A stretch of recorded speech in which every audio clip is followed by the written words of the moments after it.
तो अभी चल रहा है सहालत का टाइम, बोले तो शादियों का टाइम, कहीं इधर शादी तो कहीं उधर शादी, और इसी के चक्कर में आपकी रोज की नींद खराब होती है, साथ ही साथ आपकी पढ़ाई नहीं हो पाती है। और अगर ऐसा है तो इस वीडियो को ध्यान से देखिए, क्योंकि शादियों का मतलब ये नहीं है कि किसी की नींद को खराब करने का, किसी की पीसफुल टाइम को खराब करने का। इस चीज के लिए किसी को लाइसेंस मिल गया है, Central Pollution Control Board, that's called national limited for CPC.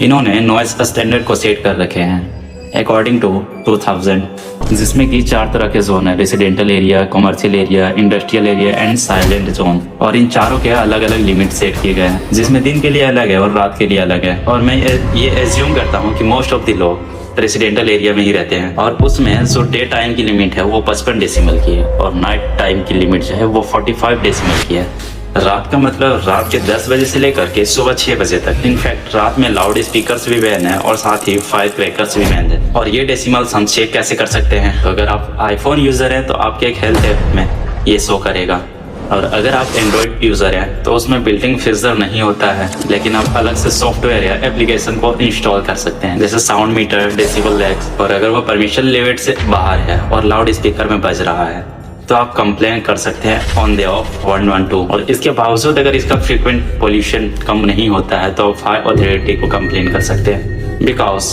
Right to sleep is a fundamental of article of the constitution and wish of the article in constitution. ये आप बताएंगे इन कमेंट सेशन में।